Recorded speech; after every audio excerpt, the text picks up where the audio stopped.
எரேமியா தீர்க்கதரிசன புத்தகம் 33ஆம் அதிகாரத்தின் 9வது வசனத்தை மறுபடியும் படிப்போம். Prophetical book of Jeremiah chapter 33. Let us read again verse 9. 33:9 Jeremiah. 33:9 Jeremiah.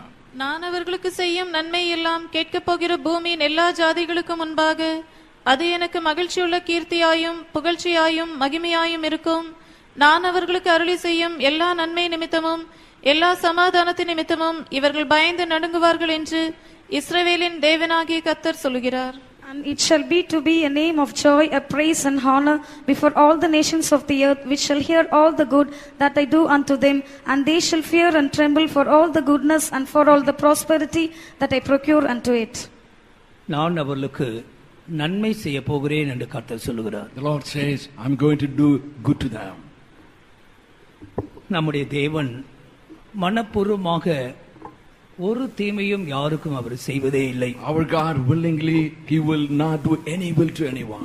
சில நேரங்களிலே தீமை போல அது நமக்கு தெரிந்தாலும் அது நன்மையாகவே இருக்கும் என்பதை நாம் நிச்சயமாக அறிந்திருக்கிறோம். We know definitely sometimes it may appear to be evil, but it will be for our good. தேவன் அவளுக்கு எந்த நன்மைகளை செய்ய விரும்புகிறார் என்பதை நாம் கடந்த ஆராதனையிலே சில விஷயத்தை தியானித்தோம். The last service meditated to find out what kind of goodness God wanted to do to them. அதற்கு முன்பாக நன்மை செய்யும்படி தேவன் தன்னுடைய மனதை அவளுக்கு வெளிப்படுத்தி கொடுத்ததை நாம் படித்தோம். Also we found out that God revealed his mind to them, what to show what kind of goodness he would do.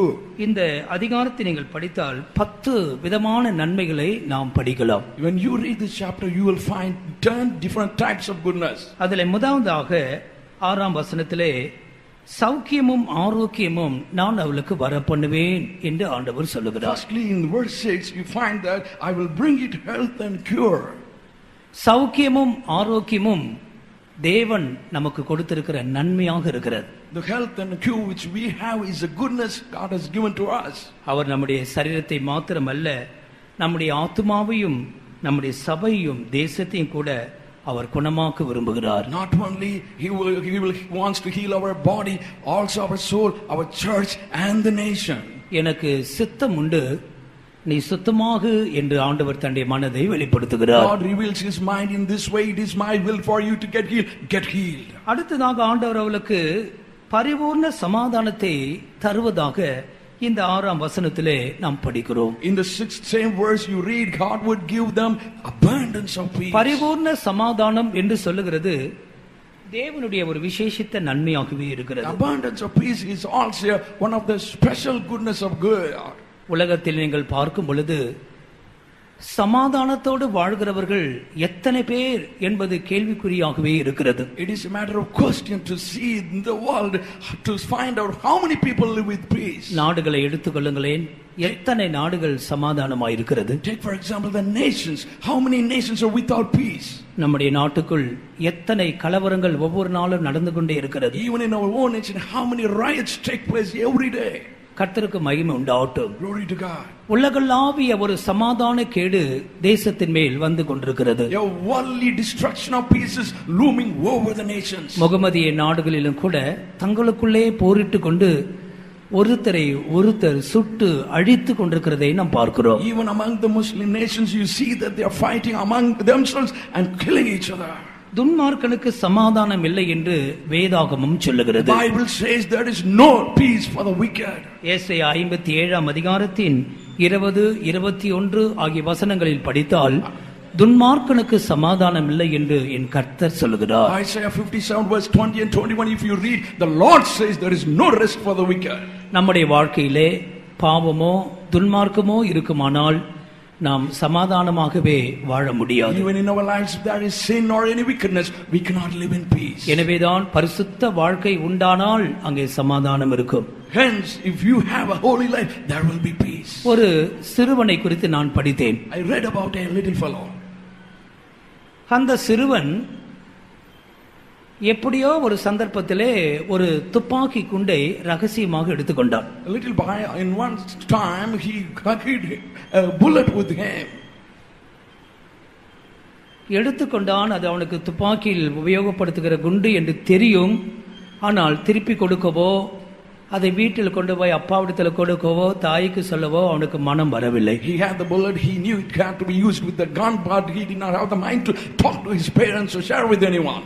எனவே அவன் அதோடவே நடந்தான், வகுப்புக்கு சென்றான், தூங்கினான், அது இவனோடவே இருந்தது. He carried the bullet with him, slept with him, he walked with him, went everywhere, it was with him. நாளடைவில் அதை குறித்து ஒரு பயமும் அவனுக்கு பிடிக்க ஆரம்பித்தது. In the course of time, fear started gripping him. வெளியே சொல்லவும் பயந்தான். He feared to say to anyone. அந்தோ பரிதாபம், ஒரு நாள் அந்த குண்டோடவே அவன் மரித்தான். Oh, one day he died with that bullet.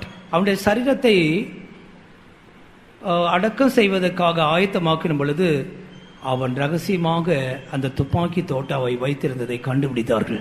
When they tried to prepare his body for funeral, they found out the bullet was inside him. பாவம் துப்பாக்கி தோட்டாவை போல. Even the sin is like a bullet. எத்தனை பேர் அதோடு தான் வாழ்கிறார்கள். Many people are living with it. அதை நீ வெளியே கொண்டு வந்தால் உனக்கு நலமாக If இருக்கும். you bring it out, it will be goodness to you. எனவே துன்மார்க்கம் இருக்கும் பட்சத்தில் சமாதானமே நம்முடைய வாழ்க்கையில் இருக்காது. Therefore, as long as you have weakness, you cannot have peace. ஆனால் ஆண்டவரோ பரிபூர்ண சமாதானத்தை வெளிப்படுத்த விரும்புகிறார். But God wants to reveal abundance of peace to you. 9ஆம் வசனத்திலும் கூட அது எல்லா சமாதானம் என்று வேதாகமம் சொல்லுகிறது. Even the Bible says all peace. கர்த்தருக்கு மகிமை உண்டாகட்டும். Praise the Lord. 9ஆம் வசனத்திலே அதை நாம் படிக்கிறோம். In verse 9 we read about that. பிரியமானவர்களே, இந்த சமாதானம் 3 அடுக்காக அதை நாம் தியானிக்கலாம். We can meditate this peace in 3 phases. ஒன்று தனி வாழ்க்கையில் இருக்கிற சமாதானம். One is the peace in private life. ஒரு மனிதன் தன் தனி வாழ்க்கையிலே சமாதானத்தை அவன் இழந்து போனால் அவன் பெரிய ஒரு நரக வாழ்க்கைக்குள் இருக்கிறது போலவே.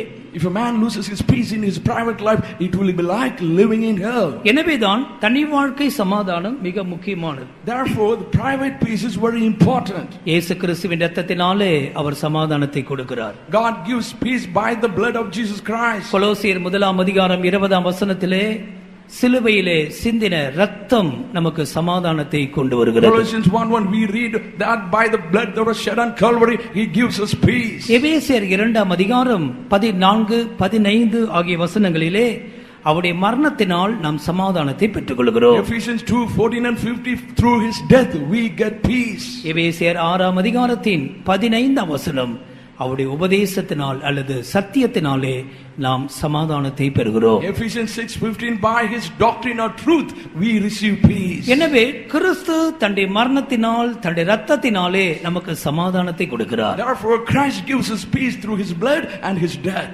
ஒவ்வொரு மனிதனும் சமாதானத்தை இழந்தவனாக இருக்கிறான். அவன் கிறிஸ்துவுக்குள் வரும் பொழுது அவனுக்கு சமாதானம் கொடுக்கிறார். Every man is seen without peace. When he gets into Christ, he receives peace. சமாதானத்தை கெடுக்கிற பாவங்களை கிறிஸ்துவிடத்திலே அவன் கொடுத்து விட வேண்டும். He must hand over the sins that would destroy his peace to Christ. தன்னுடைய பொல்லாத சுபாவங்களை அவன் கிறிஸ்துவிடத்திலே கொடுக்க வேண்டும். He must hand over all his wicked characters to Christ. ஒன்றுமே மறைக்காமல் அவன் இயேசுவிடத்திலே அவன் தன்னை அர்ப்பணிக்கும் பொழுது when he commits himself to Christ without hiding anything. பிலிப்பியர் 4:7 சொல்லப்பட்டிருக்கிறதே, எல்லா புத்திக்கு மேலான தேவ சமாதானம் அவருடைய இருதயங்களையும் சிந்தைகளையும் ஆளுகை செய்யும். As it is written in Philippians 4, the peace that passeth all knowledge and understanding, it will rule in their hearts. எனவேதான் இயேசு சொன்னார், என் சமாதானத்தை உங்களுக்கு வைத்து போகிறேன். Therefore Jesus said, I leave my peace with you. உலகம் கொடுக்கிற பிரகாரமாக நான் அதை உங்களுக்கு கொடுப்பதில்லை. I don't give it to you as the world giveth you. N சமாதானத்தையே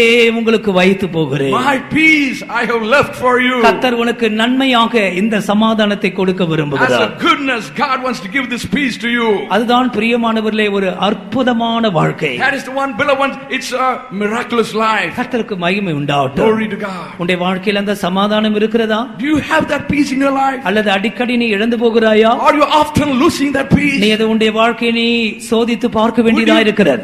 It is necessary for to examine your life today. பரிபூர்ண சமாதானம் என்றால் என்ன அர்த்தம்? What is the meaning when we call abundance of peace? 2 பேதுரு 3ஆம் அதிகாரத்தின் 14ஆம் வசனத்தை நீங்கள் படித்தால் 2 Peter chapter 3:14 when you read, ஆண்டவராகிய இயேசு கிறிஸ்துவின் வருகை நாளுக்காக காத்திருக்கக்கூடிய விதத்திலே உன்னை ஆயத்தப்படுத்துகிறதே அதுதான் பரிபூர்ண சமாதானம். Abundant peace is the one which will keep you prepared at the coming of our Lord Jesus Christ. நானும் என் சகோதரனும் சமாதானமாயிருக்கிறோம். Me and my brother are at peace. நானும் என் குடும்பத்தாரும் சமாதானமாயிருக்கிறோம். Me and my family members are at peace. இதெல்லாம் ஒரு அடிப்படை சமாதானமாக இருக்கிறது. It is basically a peace. ஆனால் கர்த்தராகிய இயேசு கிறிஸ்துவின் இரண்டாம் வருகைக்காக உன்னை ஆயத்தமாய் வைத்துக் கொள்ளுகிற சமாதானத்தை நீ அனுபவித்திருக்கிறாயா? But have you experienced the peace which will keep you ready at the coming of our Lord Jesus Christ? அதுதான் பிரியமானவர்களே பரிபூர்ண சமாதானம். Beloved ones, that is called abundance of peace. ஆண்டவர் அந்த சமாதானத்தை நமக்கு இந்த நாட்களில் தர விரும்புகிறார். God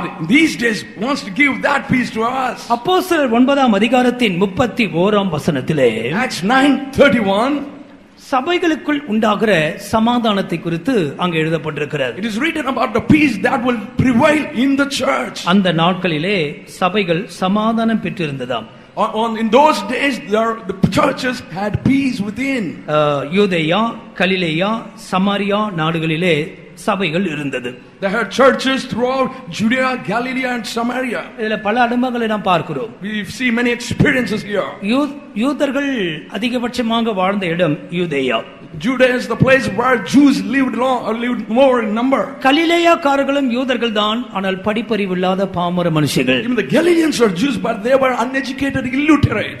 சமாரியா புறஜாதிகளின் தேசம். Samaria belonged to the Gentiles. எந்த தேசத்திலே சபைகள் இருந்தாலும் பரிசுத்த ஆவியானவர் அவர்களை சமாதானத்துக்குள்ளாக வழி நடத்தினார். Wherever the churches were, the Holy Spirit led them in the path of peace. சபைகள் சமாதானம் பெறும் பொழுது பக்தி விருத்தி அடைந்து கர்த்தருக்கு பயப்படுகிற பயத்தோடும் பரிசுத்த ஆவியின் ஆறுதலோடும் வளர்ந்து பெருகிற்று. When the churches had peace, they grew up, multiplied, edified in the Holy Ghost. ஆண்டவருக்கு மகிமை உண்டாகட்டும். Glory to God. எனவே சபைகளுக்குள்ளே சமாதானத்தை பார்க்கிறோம். That's what we see, peace in the churches. அந்த அர்த்தம் என்ன? What is the meaning? சபையில் இருக்கிறதான தேவனுடைய பிள்ளைகள் சமாதானமாகவே வாழ்கிறார்கள். People that are in the church, they are living in peace. அவர்களுக்குள்ளே யூதர்கள் உண்டு.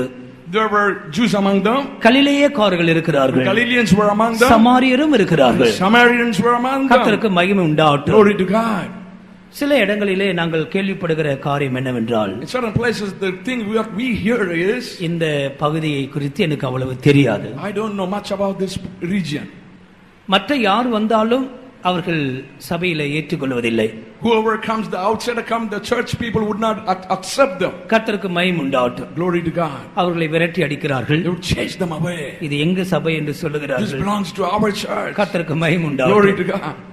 பிரியமானவர்களே, அது ஒழுங்கினமான காரியம்.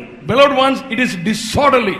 எந்த சூழ்நிலையிலே ஜனங்கள் இருந்தாலும் எல்லாரும் நாங்கள் சமாதானமாகவே இருக்கிறோம். Whatever the situation may be, we are for peace. கர்த்தருடைய வருகைக்காக ஆயத்தப்படுகிற சபை அதுதான். The church, that is the church that is getting ready for the coming of the Lord. நாம் யாருக்கும் இடரலாக தேவனுடைய சபையிலே நடக்க கூடாது. We should not walk in any way offending others in the church. எல்லாரும் என் சகோதரர்கள். All are my brothers. எல்லாரும் என் சகோதரிகள். All are my sisters. கர்த்தருக்கு மகிமை உண்டாகட்டும். Glory to God. யார் மேலும் எனக்கு தனிப்பட்ட பகை இல்லை. I have no hatred against any individual person. இப்படிப்பட்டதான மனது நமக்குள்ள இருக்க வேண்டும்.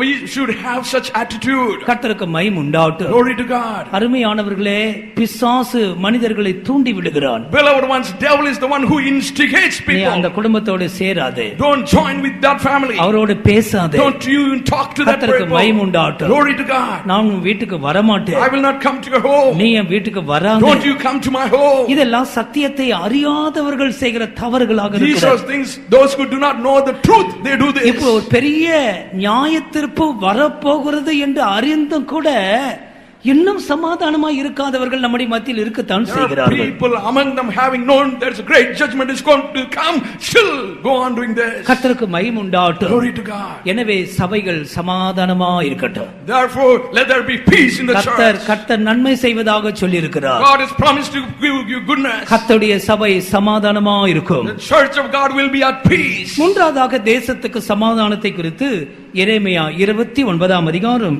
7ஆம் வசனத்திலே படிக்கிறோம். Peace to the nation about that we read in Jeremiah chapter 29 verse 7. 7 please. கர்த்தருக்கு மகிமை உண்டாகட்டும். Glory to God. நாம் குடியிருக்கிற தேசத்திற்காக நாம் ஜெபிக்க வேண்டும். We must pray for the nation where we live. இந்த தேசத்திற்காக நாம் ஜெபிக்கும் பொழுது When we pray for this nation, தேசத்துக்கு சமாதானம் இருக்கையிலே உங்களுக்கு சமாதானமா இருக்கும். you whether the nation will have peace or not, but you will have peace. அந்த வசனத்தை படிங்களேன். Please read that verse. நான் உங்களை சிறைப்பட்டு போக பண்ணின பட்டணத்தின் சமாதானத்தை தேடி அதற்காக கர்த்தரை விண்ணப்பம் பண்ணுங்கள். அதற்கு சமாதானம் இருக்கையில் உங்களுக்கும் சமாதானம் இருக்கும். அதற்கு சமாதானம் இருக்கையில் உங்களுக்கு சமாதானம் இருக்கும். As long as they have peace, you will have peace. நேசரத்திலே சமாதானம் இருந்தால் சபை சமாதானமா இருக்கும். If there is peace in Nazareth, there will be peace in church. தமிழ்நாட்டிலே சமாதானமா இருந்தால் நாம சமாதானமா If there இருக்கலாம். is peace in Tamil Nadu, we will have peace. இந்தியாவிலே சமாதானம் இருந்தால் நாம் சமாதானமா If there is இருக்கலாம். peace in India, we will have peace. எனவேதான் இந்த தேசத்துக்காக ஜெபியுங்கள் என்று வேதம் சொல்லுகிறது. Hence, the Bible commands us to pray for the nation. அம்மையிலுள்ள ஜீவியம் செய்யும்படியாக தேசத்து ஜனங்கள் அதிபதிகளுக்காக நாம் ஜெபிக்க For வேண்டும். us to have a peaceful living, we must pray for the rulers of the nation. ஆண்டவருக்கு மகிமை உண்டாகட்டும். Glory to God. அதற்கு சமாதானம் இருக்கையிலே நாம் சமாதானமா இருக்கலாம். When they have peace, we can have peace. இந்த நாட்களிலே இது ஒரு பயங்கரமான ஒரு காலகட்டமாக இருக்கிறது. We are living in terrible times. அந்தி கிறிஸ்து ரகசியமாக தன்னுடைய ராஜ்யத்தை ஒருங்கிணைத்துக் கொண்டிருக்கிறான். Antichrist is secretly organizing his kingdom. எல்லாவற்றையும் ஒரே ஒரு ஆட்சியின் கீழே வர வேண்டும் என்று அவன் விரும்புகிறான். He desires to bring everything under one control. ஆண்டவருக்கு மகிமை உண்டாகட்டும். Glory to God. எனவே பிரியமானவர்களே, தேசத்தின் சமாதானத்திற்காக ஜெபிக்க Therefore, வேண்டும். beloved ones, pray for the peace of the nation. ஆண்டவர் பரிபூர்ண சமாதானத்தை கொடுப்பதாக சொல்லுகிறார். God is promising to give us abundance of peace. மூன்றாவதாக ஆண்டவர் என்ன சொல்லுகிறார்? Thirdly, what does God say? அவர்களுக்கு பரிபூர்ண சத்தியத்தை நான் வெளிப்படுத்துவேன். I will reveal unto them abundance of truth. கர்த்தருக்கு ஸ்தோத்திரம். Glory to God. நான் அவர்களுக்கு செய்ய போகிற நன்மை அதிகமா இருக்கும். நான் அவர்களுக்கு நன்மையை செய்ய போகிறேன். Whatever the goodness, what I am going to do, it will be great. இங்கே ஆண்டவர் பரிபூர்ண சத்தியத்தை குறித்து பேசுகிறார். Here, the God is talking about the abundance of truth. சத்தியம் என்று சொல்லும் பொழுது அதுல ஒரு துவக்கம் உண்டு, அதுல ஒரு முடிவு இருக்கிறது. When you talk about the truth, there is a beginning and there is an end. ரட்சிப்பில் அது துவங்கி பரிசுத்தமாகுதலிலே அது முற்று பெறுகிறது. It begins with salvation and gets finished at perfection. கர்த்தருக்கு மகிமை உண்டாகட்டும். Glory to God. கிருபையும் சத்தியமும் ஆண்டவராகிய இயேசுவின் மூலமாக உண்டாயிற்று. Grace and truth came through our Lord Jesus Christ. இது அப்போஸ்தலருடைய உபதேசமாக இருக்கிறது. It is an apostolic doctrine. ஆரோக்கியமான உபதேசம் என்று சொல்லப்பட்டிருக்கிறது. It's also called sound doctrine. கர்த்தருக்கு மகிமை உண்டாகட்டும். Glory to God. கிறிஸ்துவின் சாயலை கொண்டு வருகிற மகிமையான உபதேசம். This is the doctrine that will bring about the likeness of Christ. இது ஒப்புரமாகுதலின் உபதேசம். It is called the reconciliation doctrine. ரட்சிப்பு முதல் சபை எடுத்துக்கொள்ளப்படும் மட்டும் இந்த உபதேச சத்தியங்கள் அதிலே அடங்கி இருக்கிறது. From salvation until the church is taken away, everything this comprises all the doctrines. நம்முடைய ஞாயிறு பள்ளியிலே நாம் இந்த உபதேசங்களை எல்லாவற்றையும் கொண்டு வந்திருக்கிறோம். In the Sunday school ministry, we have brought all the truth in this. கர்த்தருக்கு மகிமை உண்டாகட்டும். Glory to God. ஞாயிறு பள்ளியிலே கொடுக்கப்பட்ட சிலபஸ் சொல்லுகிறது அவ்வளவு விசேஷமான காரியங்கள் அதுக்குள்ள இருக்கிறது. According to the Sunday school syllabus, we have there are special things are in it. ரட்சிப்பு முதற்கொண்டு ஜெய ஜீவியம் மட்டும் அதிலே நம்ம உபதேசங்களை கொண்டு வந்திருக்கிறோம். From salvation until victorious living, we have put in that syllabus. எனவே பிள்ளைகள் கண்டிப்பாக இதை படிக்கிறது அவளுக்கு நன்மையாக இருக்கும். Therefore, children studying this syllabus, it will be good unto them. கர்த்தருக்கு மகிமை உண்டாகட்டும். Glory to God. ஆண்டவர் காலாகாலங்களாக இந்த சத்தியத்தை பரிபூர்ண சத்தியத்தை சபைக்கு வெளிப்படுத்திக் கொண்டே இருக்கிறார். God in every dispensation was delivering this truth to the church. கர்த்தருக்கு மகிமை உண்டாகட்டும். Glory to God. இந்த சத்தியத்தை கைக்கொண்டு வருகிறவர்கள் நீதியுள்ள ஜாதிகளாக Those மாறுகிறார்கள். who keep the truth will become a righteous nation. ரட்சிப்பு ஒரு சத்தியம். Salvation is getting saved is a salvation. முழுகு ஞானஸ்தானம் ஒரு சத்தியம். Baptism is a doctrine. அந்நிய பாஷை அடையாளத்தோட பரிசுத்த ஆவியினால் நிரப்பப்படுகிறது ஒரு சத்தியம். Getting filled with the Holy Ghost with the evidence of speaking in tongues is a doctrine. தெய்வீக சுகம் ஒரு சத்தியம். Divine healing is a truth. வேறுபாட்டின் ஜீவியம் ஒரு சத்தியம். Life of separation is a truth. ஒப்புரவாகுதல் ஒரு சத்தியம். Getting reconciled is a truth. பரிசுத்தமாகுதல் ஒரு சத்தியம். Being holy, that is a truth. கர்த்தருக்கு மகிமை உண்டாகட்டும். Glory to God. இந்த உபதேசங்களை ஆண்டவர் சபைக்கு போதிக்கிறார். These doctrines God is teaching the church. சபைக்கு ஜெய ஜீவியத்தை குறித்து நாங்கள் போதிக்கிறோம். We are teaching about victorious living. எனவே பிரியமானவர்களே, அந்தந்த காலகட்டத்திலே தேவன் பரிபூர்ண சத்தியத்தை சபைக்கு வெளிப்படுத்திக் கொண்டே இருக்கிறார். Therefore, beloved ones, God in His own time, He's revealing the truth to the churches. நான்காவதாக ஆண்டவர் கொடுக்கிற நன்மை என்ன? Fourthly, what is the goodness God gives to the church? 33ஆம் அதிகாரத்தின் 7ஆம் வசனத்தை படிப்போம். Chapter 33, verse 7, please read. நான் யூதாவின் சிறையிருப்பையும் இஸ்ரவேலின் சிறையிருப்பையும் திருப்பி முன்னிருந்தது போல அவர்களை கட்டுவித்து 11ஆம் வசனம். 11, please. இன்னும் களிப்பின் சத்தமும் மகிழ்ச்சியின் சத்தமும் மணவாளனின் சத்தமும் மணவாட்டியின் சத்தமும் சேனைகளின் கர்த்தரை துதியுங்கள், கர்த்தர் நல்லவர், அவர் கிருபை என்றும் உள்ளதென்று சொல்லுகிறவர்களின் சத்தமும் கர்த்தருடைய ஆலயத்துக்கு ஸ்தோத்திர பலிகளை கொண்டு வருகிறவர்களின் சத்தமும் கேட்கப்படும் என்று கர்த்தர் சொல்லுகிறார். அவர்கள் முன்னிருந்தது போல் இருக்கும்படி தேசத்தின் சிறையிருப்பை திருப்புவேன் என்று கர்த்தர் சொல்லுகிறார். இந்த வசனங்களிலே ஆண்டவர் செய்கிற நன்மை என்ன? In this verse, what is the goodness God does to the church? நான் யூதாவின் சிறையிருப்பை திருப்புவேன். I will turn the captivity of Judah. இஸ்ரவேலின் சிறையிருப்பை திருப்புவேன். I will turn the captivity of Israel. இதை சேர்த்துத்தான் தேசத்தின் சிறையிருப்பு என்று சொல்லுகிறார். Bring together, he's called the captivity of the nation. யூதா இஸ்ரவேல் என்று சொல்லுகிறது நம்முடைய அர்த்தத்திலே ஊழியர்கள் கர்த்தருடைய ஜனங்கள் என்று எடுத்துக்கொள்ளலாம். When you call Judah and Israel, we can compare that to the servants of God and the believers. இஸ்ரவேலுடைய சரித்திரத்தை நீங்கள் படித்தால் 3 முக்கியமான காலகட்டத்திலே அவர்கள் சிறைப்பட்டு போனார்கள். If you study the history of Israel, in 3 different occasions they were taken to captivity. முதலாவதாக எகிப்தில் இருந்ததான சிறையிருப்பு. The first, the captivity that was in Egypt. அது பாவத்திற்கும் உலகத்திற்கும் அடிமைப்பட்ட வாழ்க்கை. That was a life being bound to sin and the இரண்டாவதாக Babylon சிறையிருப்பு. Secondly, the Babylonian captivity. அது பின்மாற்ற நிலவரத்தை காண்பிக்கிறது.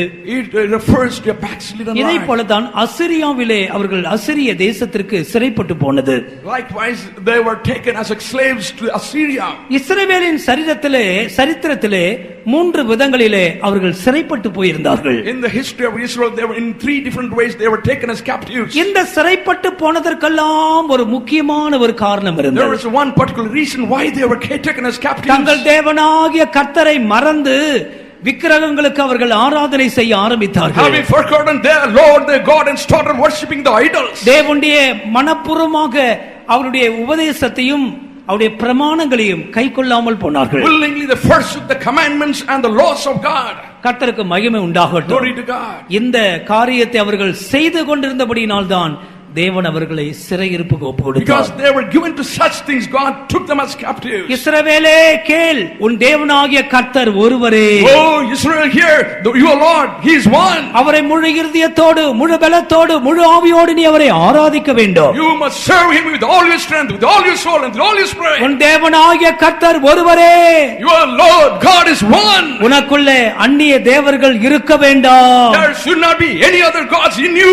ஏதாவது ஒரு விக்கிரகத்தை செய்து ஒளிப்பிடத்தில் வைத்து அதை ஆராதிக்கிறவன் சபிக்கப்பட்டவன் என்று வேதம் சொல்லுகிறது. The Bible declares one who makes idol and puts in a hidden place and serves it, he is a cursed one. ஆனால் இந்த ஜனங்களோ இந்த பிரமாணத்தை மீறினார்கள். But these people transgressed the law. எங்கெல்லாம் ஒரு அந்நிய தெய்வத்தை பார்க்கிறார்களோ உடனே அதை நமஸ்கரிக்க ஆரம்பித்தார்கள். Wherever they saw a strange god, they started worshipping. தாங்கள் நமஸ்கரிக்கிறது மாத்திரமல்ல, Not only they stopped with worshiping, மற்றவர்களும் போய் கூப்பிடுற அளவுக்கு மாறினார்கள். they started inviting others to worship. அங்க ஒரு தேவதையை நான் கண்டேன். I saw a goddess over there. நம்ம அங்க போய் சேவிக்க போவோம் Let us வாருங்கள். go to serve that goddess. நீதியுள்ள பரிசுத்தமுள்ள தேவன் அது எல்லாத்தையும் கண்டு கொண்டே இருந்தார். Righteous, the holy God was looking at those things. இன்றைக்கும் ஆண்டவருடைய மனம் வேதனை உள்ளதான் இருக்கிறது. Even today, the heart of God is grieved. அவரை முழு இருதயத்தோடு நேசிக்கிறவர்கள் எத்தனை பேர்கள்? There are how many people are there who would love Him with all their heart? உத்தம மனதோடு தெய்வத்தை சேவிக்கிறவர்கள் எத்தனை பேர்? How many people are there who would serve Him with pure mind? எல்லா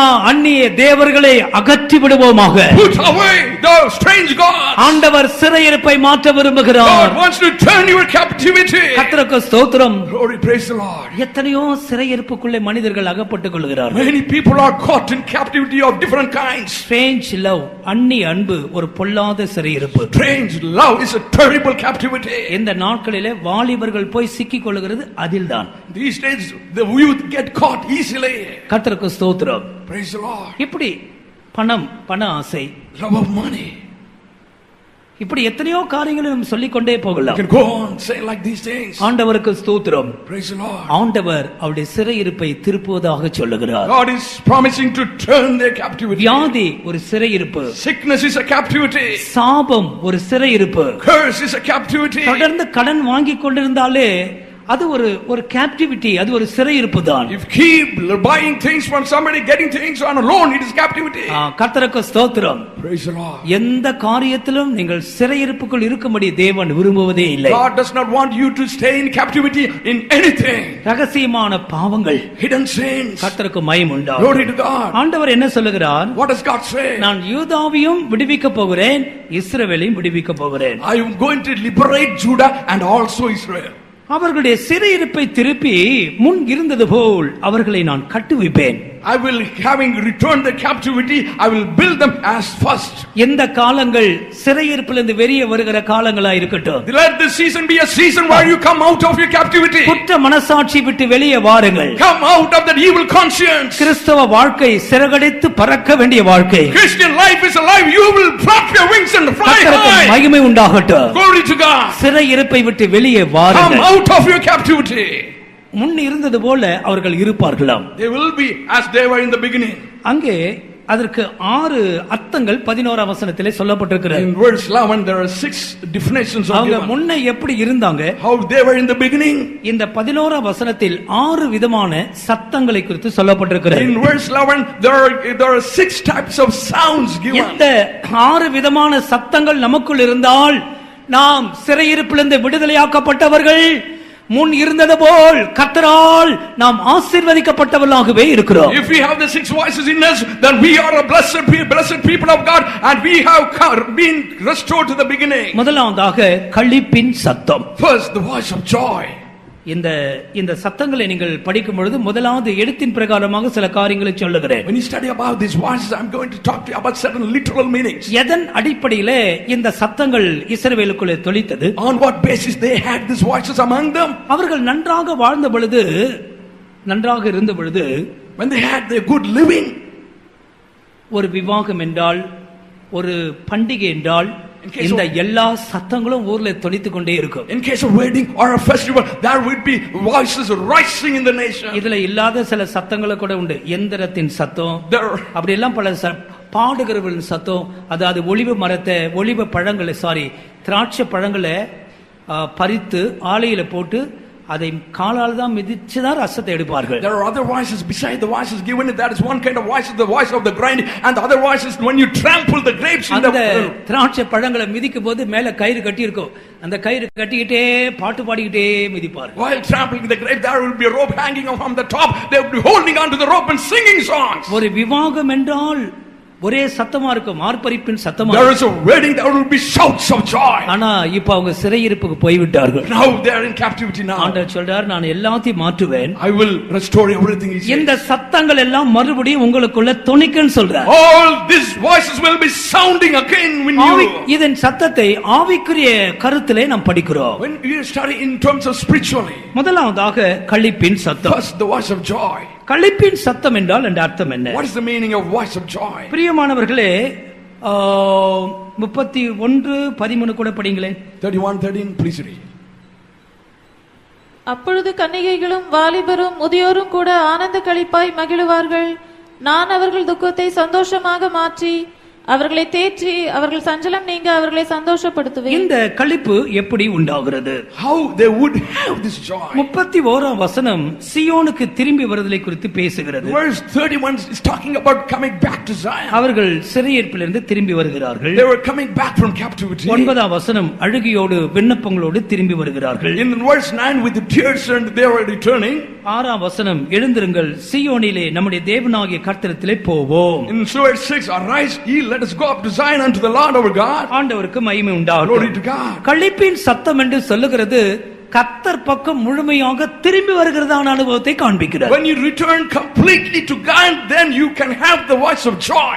தெய்வத்துக்கு மகிமை உண்டாகட்டும். Glory to God. பிரியமானவர்களே, கர்த்தர் பக்கம் திரும்பி வருகிறவர்கள் அழுகையோடும் புலம்பலோடும் கண்ணீரோடு திரும்பி வருகிறார்கள். Beloved ones, those who are returning to God, they come to Him with tears and lamentation and mourning. கன்னிகைகள், வாலிபர், முதியோர் எல்லாரும் வர வேண்டும். The virgins and the young ones and the elders, should all come. உனக்குள்ளே இந்த களிப்பில் சத்தம் உண்டாக வேண்டுமானால் நீ கர்த்தர் பக்கம் திரும்ப For வேண்டும். you to have this voice of joy, you must turn to God. கர்த்தருக்கு மகிமை Glory உண்டாகும். to God. அவருடைய வாழ்க்கையில் தான் இந்த களிப்பின் சத்தம் உண்டாகும். Only in their lives there will be a voice of joy. அடுத்த சாணுக்கு நாம் என்ன படிக்கிறோம்? Nextly, what do we read? அவர்களுக்குள்ளே சொல்லப்பட்டிருக்கிறது மகிழ்ச்சியின் சத்தம். Voice of gladness. கர்த்தருக்கு ஸ்தோத்திரம். Praise the Lord. இந்த மகிழ்ச்சியின் சத்தம் ஏசாயா 35 அதிகாரத்தின் 10 வசனத்திலே நாம் படிக்கிறோம். Isaiah 35:10, we read about this voice of gladness. படிங்கள். கர்த்தரால் மீட்கப்பட்டவர்கள் திரும்பி ஆனந்த களிப்புடன் பாடி சீயோனுக்கு வருவார்கள்.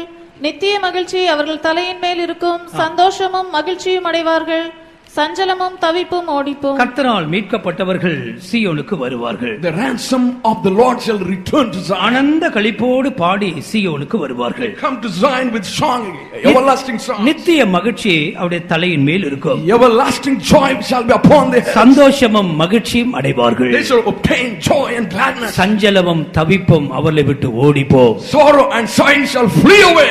சஞ்சலமும் தவிப்பும் நீங்கின வாழ்க்கை மகிழ்ச்சியின் வாழ்க்கை. Life without sorrow and sighing is a life of gladness. நீ பாபிலோனில் இருக்க மட்டும் இந்த மகிழ்ச்சியை உன்னால் அனுபவிக்க முடியாது. As long as you are in Babylon, you cannot have this gladness. பின்மாற்ற நிலவரத்திலே கர்த்தருடைய அன்பை விட்ட நிலவரத்திலே நீ வாழ்ந்து கொண்டிருக்கும் பொழுது இந்த ஆனந்த களிப்பை உன்னால் அனுபவிக்க If முடியாது. you live in a black slide instead without the love of God, you cannot have this voice of gladness. சஞ்சலமும் மகிழ்ச்சியும் உனக்கு வேண்டும். You do with sorrow and sadness you must have. சஞ்சலமும் தவிப்பும் உன்னை விட்டு ஓடி போக வேண்டும். Sorrow and sadness must leave you. எனவே களிப்பின் சத்தமும் மகிழ்ச்சியின் சத்தமும் உங்களுக்குள் உண்டாயிருக்கும். Therefore then you will have the voice of joy and voice of gladness. மூன்றாவதாக எந்த சத்தம்? Thirdly, what kind of sound? மணவாளனின் சத்தம் உண்டாயிருக்குமாம்.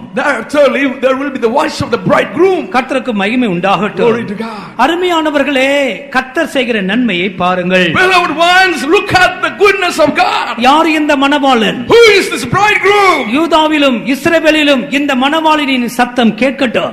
Let there be the sound of this bridegroom in Judah and Israel. நம்மை பொறுத்தமட்டில் நம்முடைய ஆண்டவராகிய இயேசுவே ஆத்தும மணவாளனாய் இருக்கிறார். Joineth unto us, our Lord Jesus Christ is the lover of our soul. சபைகளிலே ஆத்தும மணவாளனின் சத்தம் தொனிக்கட்டும். Let there be sound of the bridegroom in the church. அவருடைய சத்தம் எப்படி இருக்கும்? What kind of sound? it will be? ரெண்டு விஷயங்களை சொல்லுகிறேன். I want to share one or two things. மணவாளனின் சத்தம் எப்படி இருக்கும்? What kind of sound will be the sound of the bridegroom? ஓசியா 2 அதிகாரத்தின் 14 வசனத்திலே Hosea 2:14.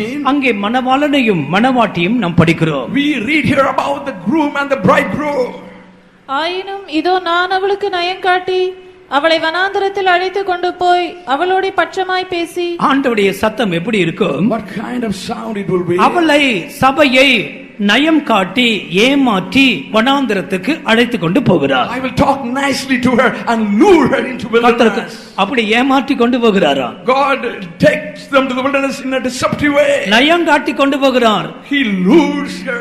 என்ன கொண்டு போகிறார்? எப்படி கொண்டு போகிறார்? How he takes her?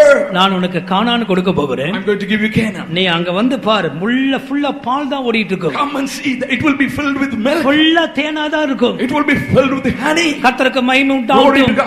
ஜனங்களை நயம் காட்டுகிறார். He is luring them. இந்த பிள்ளைகளை கூட அப்படித்தான் நம்ம ஏமாத்துறோம். This is how we deceive the children. ஒரு சின்ன சாக்லேட் கொடுத்தா அத்தனை வரும். If you give a little chocolate, they will come to you. நயம் காட்டி கொண்டு போறார். They are luring her them. நயம் காட்டி அவளை அழைத்து கொண்டு போய் Having lured them and brought them to the wilderness. அவளுடைய இருதயத்தோட பட்சமாய் பேசுகிறாரா? Talk nicely into her heart. கர்த்தருக்கு மகிமை உண்டாகட்டும். Glory to God. அவளோடு பட்சமாய் பேசுகிறார். Talks nicely to her. வேறு பாஷையில் சொல்ல போனால் கம்ஃபர்டபிளி ஆறுதலாய் கர்த்தர் அவளோடு பேசுகிறார். Speaks comfortably to her. கர்த்தருக்கு மகிமை உண்டாகட்டும். Glory to God. நேசரின் சத்தம், மணவாளனின் சத்தம் இதுதான். This is the sound of the lover, the bridegroom. இனி உனக்குள் மணவாளனின் சத்தத்தை நீ கேட்பாய். You will start hearing the voice of the bridegroom. உன்னை கர்த்தர் வனாந்தரத்துக்கு கொண்டு வருகிறார். God is bringing you to wilderness. பல நெருக்கங்களிலே உன்னை கொண்டு போகிறார். In the midst of oppression, He is bringing you. உன்னுடைய இருதயத்தோட பட்சமாய் பேச He விரும்புகிறார். wants to speak comfortably to your heart. மணவாளனின் சத்தம் உண்டாகும். There will be the sound of the bridegroom. ரொம்ப ஆச்சரியமா இருக்கு இந்த மணவாளனின் சத்தத்தை நீங்க படிச்சு பாருங்க எப்படி எல்லாம் பேசுறார். If you start studying, it will be amazing. உன்னத பாட்டு 2ஆம் அதிகாரத்திலே The Songs of Solomon, the word chapter 2. 8ஆம் வசனத்திலே அவள் என்ன சொல்லுகிறாள்? Verse 8, what does she say? 2:8 இது என் நேசரின் சத்தம். This is the sound of my beloved. நேசரின் சத்தத்தை அவள் அறிகிறாள். She knew the voice of the beloved. 5ஆம் அதிகாரத்தின் 2ஆம் வசனத்திலே 5:2.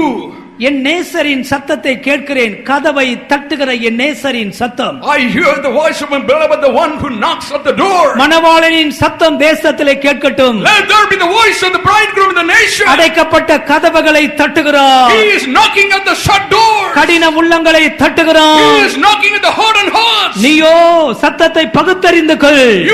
You are up to discern the voice. இது என் ஆத்தும நேசரின் சத்தம். This is the voice of the lover of my soul. அவர் என்ன சொல்லுகிறாரா? What does he say? 10ஆம் வசனம் 2:10 என் நேசர் என்னோடு பேசுகிறார். The 2:10 the lover, my beloved speaks to me. என் பிரியமே, என் ரூபவதியே எழுந்து வா.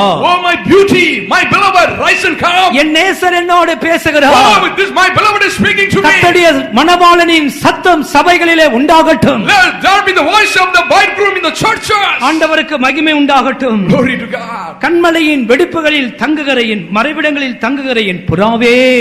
Oh, thou that hideth in the cleft of the rock. எனக்கு இதெல்லாம் வர்ணிக்க எனக்கு நேரமில்லை பிரியமானவர்களே. I don't have time to describe this, beloved ones. ஆனால் கர்த்தர் எனக்கு சொல்லுகிற சத்தியத்தை உங்களுக்கு சொல்லுகிறேன். But what the Lord tells me to tell you, I tell you. இந்த நாட்கள் மணவாளனின் சத்தம் உண்டாகிற நாட்கள். These days are the days where you will hear the voice of the groom. கர்த்தர் பேசுவார். Lord will speak. வேதத்தை படிக்கும் பொழுது, When you read the Bible, தேவ சமூகத்துக்கு கூடி வரும் பொழுது, when you come to the presence of God, நிச்சயமாய் மணவாளன் சபையிலே பேசுவார். surely the groom will talk to the church. உன்னுடைய இருதயத்தோடு பட்சமாய் பேசுவார். Speak comfortably to your heart. கர்த்தருக்கு மகிமை உண்டாகட்டும். Glory to God. அடுத்ததாக ஆண்டவர் என்ன செய்கிறாராம்? Nextly, what does God do? அங்கே மற்றொரு சத்தத்தை பார்க்கிறோம். There's another voice. அது என்ன சத்தம்? What kind of voice? அதான் மணவாட்டியின் சத்தம். Voice of the bride. கர்த்தருக்கு ஸ்தோத்திரம். Praise the Lord. அங்க நாம் என்ன படிக்கிறோம்? What do we read here? மணவாட்டியின் சத்தமும் கேட்கப்படும். Voice of the bride will be also heard. மணவாட்டிக்கு கூட சத்தம் உண்டு. Even the bride has a voice. கர்த்தருக்கு ஸ்தோத்திரம். Praise the Lord. மணவாட்டியின் சத்தம் விசேஷமான சத்தம். It's a special voice, the voice of the bride. நேசர் கூட அதுதான் கேட்கிறார். The beloved hears that voice. 2ஆம் அதிகாரத்தின் உன்னத பாட்டு 14ஆம் வசனம். 2:14 Songs of Solomon. கன்மலையின் வெடிப்புகளிலும் சிகரங்களின் மறைவிடைகளிலும் தங்குகிற என் புறாவே, உன் முகரூபத்தை எனக்கு காண்பி, உன் சத்தத்தை நான் கேட்கட்டும். உன் சத்தம் இன்பமும் உன் முகரூபம் அழகுமாயிருக்கிறது என்றார். ஆண்டவர் என்ன சொல்லுகிறார்? What does the Lord say? N மணவாளியே, Oh my bride, உன் சத்தத்தை நான் கேட்கட்டும். let me hear your voice. உன்னுடைய சத்தம் இன்பமான சத்தம். Your voice is sweet. உன்னுடைய முகரூபம் அழகா இருக்கிறது. Your face is beautiful. கர்த்தருக்கு ஸ்தோத்திரம். Praise the Lord. மணவாட்டியின் சத்தம் என்றால் அந்த இன்ப சத்தம் எதை காண்பிக்கிறது? The voice of the bride, the sweet voice, what does it refer? அதுதான் ஜெப சத்தம். That is the sound of your prayer. அதான் துதியின் சத்தம். That's the sound of your praise. இந்த சத்தம் தான் ஆண்டவருக்கு பிரியம். These are the voices God takes pleasure. தெய்வத்துக்கு மகிமை உண்டாகட்டும். Glory to God. இதற்கு தவிர வேற சத்தங்கள் உண்டாகலாமா? Beside these, can there be any sound? தேவனுக்கு பிரியமில்லாத சத்தத்தை நீ உபயோகிக்கலாமா? Can you use sounds that displeases God? ஆண்டவர் உன் சத்தத்தை கேட்க விரும்புகிறார். God wants to hear your voice. இந்த சத்தத்தை நான் கேட்கட்டும். Let me hear your voice. அது எவ்வளவு இன்பமா இருக்கிறது. How sweet it is. கர்த்தருடைய சமூகத்தில் உட்கார்ந்து இரவும் பகலும் ஜெபிக்கிற சத்தம் உண்டா இருக்குமானால் எவ்வளவு நன்றா இருக்கும். If there is a voice from those who sit in the presence of God day and night and pray. ஆண்டவர் உன் சிறையிருப்பை திருப்பினால் நிச்சயம் அந்த சத்தம் உண்டா இருக்கும். If God turns away your captivity, surely there will be a voice. ஆண்டவருக்கு மகிமை உண்டாகட்டும். Glory to God. எந்த வீடுகளிலே இந்த துதியின் சத்தம் இருக்கிறது? Which house has this voice of praise? இந்த புறாக்களின் சத்தத்தை பாத்தீங்கன்னா புறாக்கு ஒரு விசேஷமான சத்தம் உண்டு. ஒரு மாதிரி சத்தம் போட்டுக்கிட்டே இருக்கும். If you have the voice of the dove, it has a special voice. நமக்கு ஒரு சத்தம் இருக்க வேண்டும். We must have a voice. வீணான வார்த்தைகள் எல்லாம் விட்டு விடுவோமாக. Let us put away idle words. கொஞ்ச நாள் தாங்க இந்த பூமியில நாம் வாழ போகிறோம். We are going to live in this land for a few days. வீணான வார்த்தைகளை பேசிட்டு நியாய தீர்ப்புக்கு முன்னால போய் நிக்கணுமா? Why should we stand before judgment day having said vain words? வீணாய் பேசுகிற வார்த்தைகளுக்காக கணக்கு ஒப்புவிக்கணும்னு பைபிள்ல சொல்லுகிறது. For every idle word we have to to show account on the day of judgment. அதனால வீணான வார்த்தைகளை விட்டு விடுவோமாக. Therefore, let us put away. மனவாட்டிக்கு ஒன்று சத்தம் இருக்கிறது. Bride has a voice. அதான் துதியின் சத்தம். That is the voice of praise. அதான் ஜெப சத்தம். The voice of prayer. அவள் இரவும் பகலும் ஆண்டவரை மகிமைப்படுத்திக் கொண்டே இருக்கிறார். She is glorifying God day and night. ஆண்டவருக்கு மகிமை உண்டாகட்டும். Glory to God. அது மாத்திரமல்ல, Not only that. இந்த மனவாட்டிக்கு இன்னொரு சத்தம் இருக்கிறது. The bride has another voice as well. வெளிப்படுத்தல் 22ஆம் அதிகாரத்தின் 19ஆம் வசனத்திலே Revelation 22 verse 19. அங்கே ஆவியும் மனவாட்டியும் வா என்று சொல்லுகிறார்கள். The spirit and the bride says, come. என்ன சத்தம்? What kind of sound? என் எஜமானே, என் மணவாளனே, நீ சீக்கிரமாய் வா. Oh my master, oh my groom, come soon. அதுதாங்க நல்ல சத்தம். That is the good sound, beloved ஒவ்வொரு ones. நாளும் மணவாளனை நோக்கி காத்துக்கொண்டே இருக்க வேண்டும். Every day we must wait on the bridegroom. ஆண்டவருக்கு மகிமை உண்டாகட்டும். Glory to God. எனவே நான்காவது மணவாட்டியின் சத்தமாக Fourthly, it is the voice of the bride. ஐந்தாவது சத்தம் என்ன? Fifthly, what kind of sound is that? கர்த்தருக்கு மகிமை உண்டாகட்டும். Glory to God. ஐந்தாவதாக நாம் என்ன படிக்கிறோம்? What do we read fifthly? கர்த்தரை துதியுங்கள், கர்த்தர் நல்லவர், அவர் கிருபை என்றுமுள்ளது என்று சொல்லுகிறவர்களின் சத்தம். There is a voice of the Lord. Praise the Lord is good and his mercy endures forever. அது என்ன சத்தமா? What kind of sound is that? கர்த்தரை துதியுங்கள், Praise the Lord. கர்த்தர் நல்லவர், Lord is good. அவருடைய கிருபை என்றுமுள்ளது. His mercy endures இப்படி forever. சொல்லிக்கொண்டே இருப்பாங்களா? ஹல்லேலூயா. They would keep saying hallelujah. கர்த்தர் நல்லவர், Lord is good. அவருடைய கிருபை என்றுமுள்ளது. His mercy endures forever. இந்த சத்தம் சபைகளுக்குள்ளே உண்டாகிக் கொண்டே இருக்கும். There should be this voice in the church all the time. இந்த அர்த்தம் என்ன? What is the meaning? அவர்கள் எல்லாரும் நன்றி உள்ள இருதயமுள்ளவர்களாய் இருக்கிறார்கள். They have the heart of gratitude. 136ஆம் சங்கீதத்தை படித்து பாருங்கள். Read Psalms 136. 23ஆம் வசனம் என்ன சொல்லுகிறது? What does the verse 23 say? நம்முடைய தாழ்வில் நம்மை நினைத்தவரை துதியுங்கள், அவர் கிருபை என்றும் உள்ளது. நம்முடைய தாழ்விலே நம்மை நினைத்தவரை துதியுங்கள். Praise him who remembered in our lowly state. அவருடைய கிருபை என்றும் உள்ளது. His mercy endures forever. எனவே துதியின் சத்தத்தை தொனிக்க பண்ணிக்கொண்டே இருக்கிறார்கள். Therefore they are always rushing up the voice of praise. ஆறாவதாக இன்னொரு சத்தத்தை நாம் அங்கே பார்க்கிறோம்.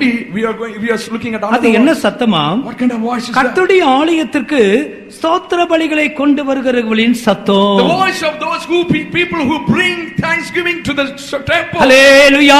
Hallelujah. அந்த நாட்களிலே பலிகள் எல்லாம் கொண்டு வருவார்கள். In those days they would bring sacrifices. என்ன பலியை கொண்டு வந்திருப்பாங்க? What kind of sacrifice they would have brought? என்ன பலியை கொண்டு வந்திருப்பாங்க? What they would have brought? என்ன கொண்டு வந்திருப்பாங்க? What they would have brought? எல்லா ஆளுக்கு ஒரு ஆடை பிடிச்சு இழுத்துட்டு வருவாங்க. Each one must have brought a sheep or goat. ஆடு என்ன செய்யும்? What the goat would do? என்ன செய்யும்? What the goat does? ஆடு கத்திக்கிட்டே இருக்கும். It keeps bleating. ஒருத்தர் ரெண்டு பேர் இல்ல, நிறைய பேர் மனப்பூர்வமா பலிகளை கொண்டு வந்துகிட்டே இருக்கிறார்கள். Not one or two, the multitudes of people were bringing the sacrifice willingly. ஆண்டவருக்கு மகிமை உண்டாகட்டும். Glory to God. பல இடங்களிலிருந்து இந்த பலிகள் ஒன்றாய் சேருகிறது. They would bring from different places coming to one place. பலி செலுத்துகிறவர்களின் சத்தம் அங்கே There உண்டாயிருக்கும். was the voice of those who sacrifice.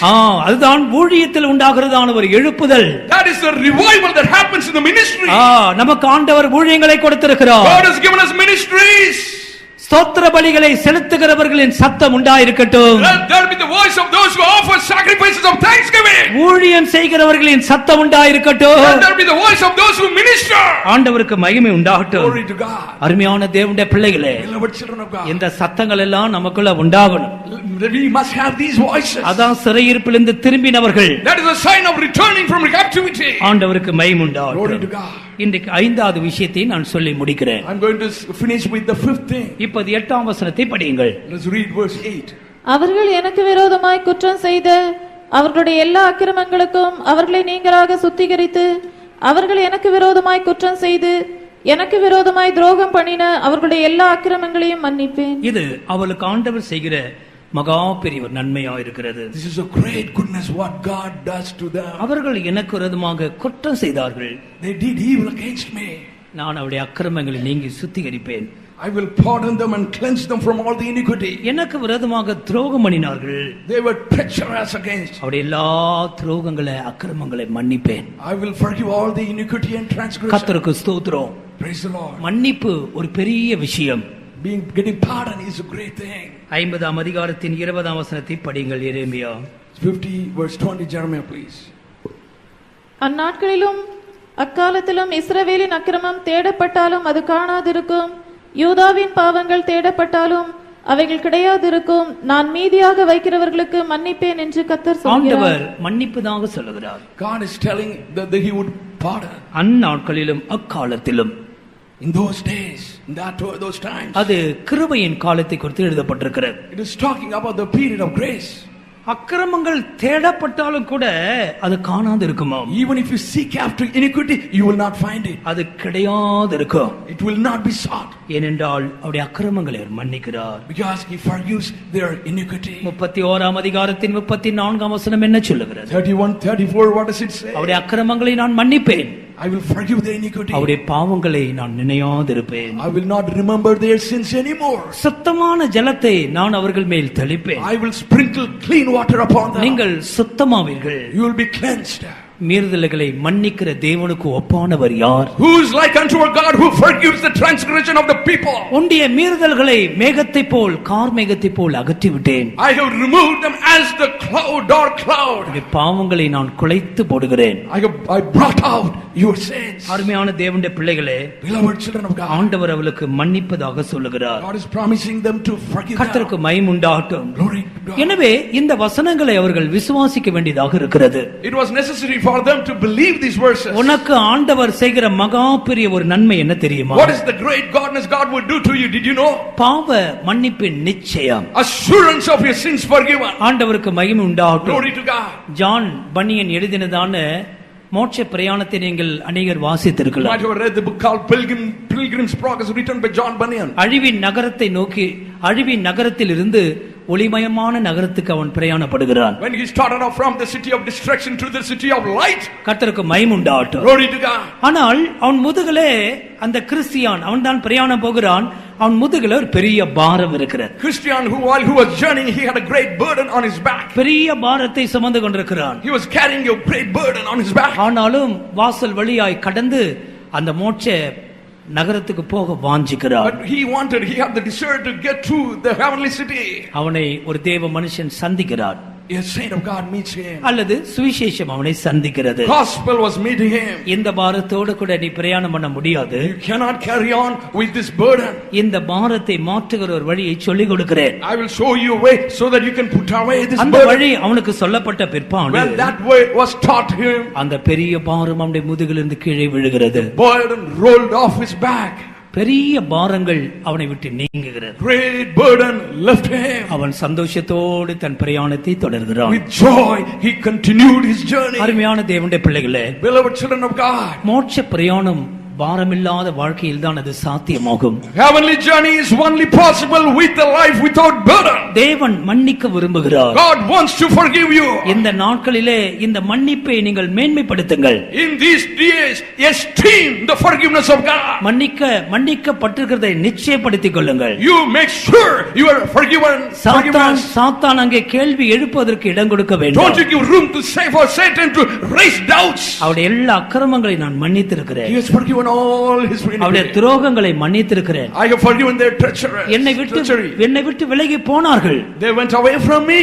ஆனாலும் நான் அவர் மேல் அன்பா இருக்கிறேன். But still I am. அருமையான தேவனுடைய பிள்ளைகளே, Beloved children of God, தேவன் செய்கிற நன்மைகளை பாருங்கள். look at the goodness of God. கர்த்தருக்கு மகிமை உண்டாகட்டும். Glory to God. இன்றைக்கு காலையில கூட கர்த்தர் இந்த நன்மையோடு நம்முடைய மத்தியிலே வந்திருக்கிறார். Even this morning with his goodness he has come to in our midst. ஒரு 2-3 நிமிஷங்கள் கண்களை Let us மூடுவோம். close our eyes for 2-3 minutes. நன்மை செய்கிற தேவன் நம்முடைய மத்தியிலே உலாவுகிறார். God who does good, he is moving in our midst. எத்தனை பேருக்கு தெய்வீக நன்மைகள் அவசியமா How many இருக்கிறது? of you need the goodness of God? அவர் நன்மை செய்கிறவராய் சுற்றி திரிகிறார். He moved about doing good. இந்த கூட்டத்தில் உனக்கு ஒரு நன்மை உண்டு. In this meeting you have a goodness. உனக்கு ஒரு சமாதானம் உண்டு. You will have a peace. உனக்கு ஒரு சத்தியம் உண்டு. You have a truth. உனக்குள்ளே ஒரு மீட்பின் சத்தம் உண்டு. There will be sound of redemption in உனக்கு you. ஒரு மன்னிப்பு உண்டு. There will be forgiveness in you. கர்த்தர் தன்னுடைய நன்மையின் வாசலை திறந்திருக்கிறார். God has opened the doors of his goodness. இந்த நன்மைக்காக ஆண்டவரை மகிமைப்படுத்துவோமா? Let us glorify God for this goodness. இந்த நன்மைகளுக்காக ஆண்டவரை துதிக்க ஆரம்பிப்போமா? Let us start praising God for this goodness. தேவ பிள்ளையே,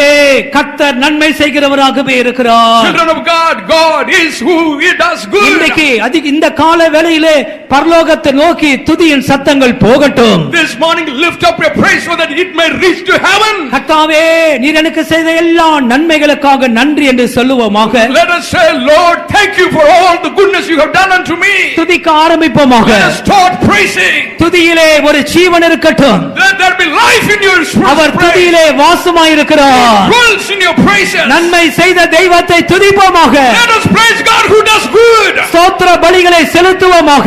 Let us offer him praise sacrifice of thanksgiving. கர்த்தர் நல்லவர் என்று சொல்லுகிறவரின் சத்தம் உண்டாகட்டும். Let there be voice that says the Lord is good. Hallelujah, hallelujah. Amen. Thank you, God. Hallelujah, hallelujah, hallelujah. Amen.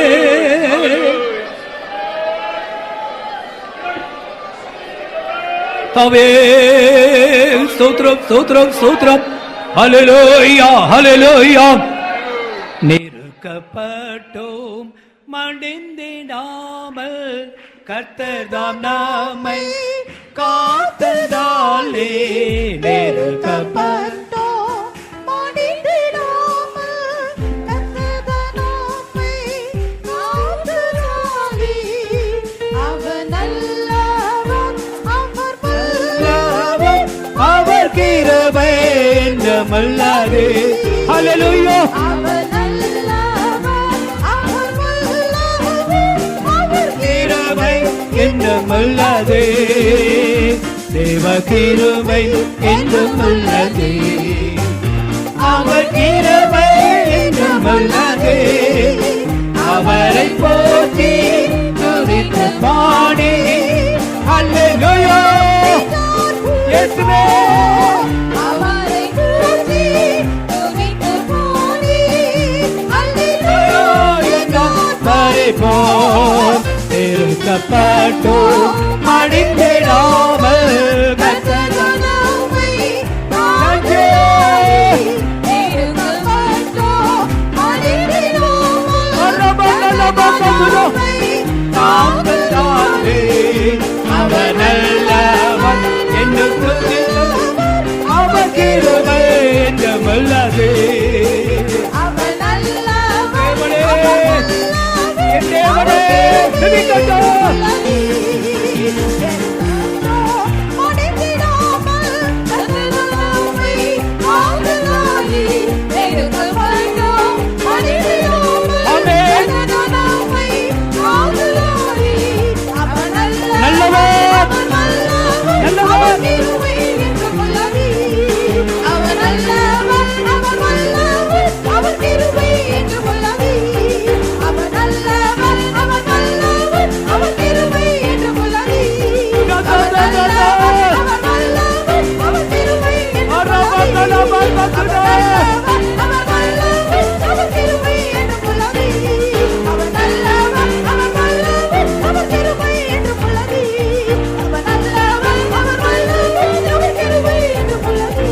Hallelujah.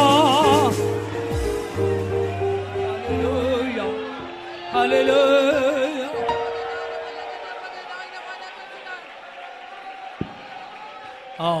சமாதானத்தை இழந்து வந்திருக்கிறாயா? உனக்கு சமாதானம் கொடுக்கிறார். உனக்கு சத்தியத்தை காண்பிக்கிறார். உனக்குள்ள சத்தங்கள் துணிக்கட்டும். ஸ்தோத்திர பலியை செலுத்துகிறவருடைய கூட்டம் வருமா? கர்த்தர் நல்லவர், அவருடைய கிருபை என்றும் உள்ளது என்று சொல்லுகிறவரின் சத்தம். ஆமென். மணவாளனின் சத்தம், மணவாட்டியின் சத்தம், களிப்பின் சத்தம், மகிழ்ச்சியின் சத்தம். கூக்குரல் உனக்குள்ள இனி வராது. புலம்ப மாட்டாய். கர்த்தர் உன்னை மாற்றுகிறார். கர்த்தர் உனக்கு ஒரு புதிய சத்தத்தை கொடுக்கிறார். உன்னை மன்னிக்கிறார். கர்த்தர் உன்னை மன்னிக்கிறார். இந்த கோரஸை ஒன்று கூட பாட போகிறோம். எல்லாரும் சேர்ந்து கைகளை தட்டி தேவ நாமத்தை மகிமைப்படுத்துவோமாக. நெருக்கப்பட்டோம் மடிந்திடாமல் கர்த்தருமை காதலாகி நெருக்கப்பட்டோம் மடிந்திடாமல் கர்த்தருமை காதலாகி அவர் நல்லவர். அவர் கிருபை என்றுமுள்ளது. அவர் நல்லவர் அவர் வல்லவர் அவர் கிருபை என்றுமுள்ளது.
நான் அவளுக்கு செய்கிறதான நன்மை எனக்கு புகழ்ச்சியா இருக்கும், எனக்கு மகிமையா இருக்கும். தன் ஜனத்தை பார்த்து ஆண்டவர் சொல்றார். இன்றைக்கு அதே ஆண்டவர் உனக்கு சொல்றார், என் ஜனத்துக்கு நான் நன்மை செய்ய போகிறேன். தைரியமாயிரு, தைரியமாயிரு, விசுவாசத்தோடு போ. உன்னுடைய வாழ்க்கை நன்மையாயிருக்கும். உனக்குள்ளே துதியின் சத்தம் துணிக்கும். ஹல்லேலூயா, ஹல்லேலூயா. ஆமென். நன்மை செய்கிற தேவன் நமக்கு இருக்கிறபடினால் சந்தோஷத்தோடு கைகளை உயர்த்தி ஆண்டவருக்கு ஸ்தோத்திரங்களை செலுத்துவோமாக. ஹல்லேலூயா. Praise Him, praise Him, praise Him. தெய்வமே. ஆமென்.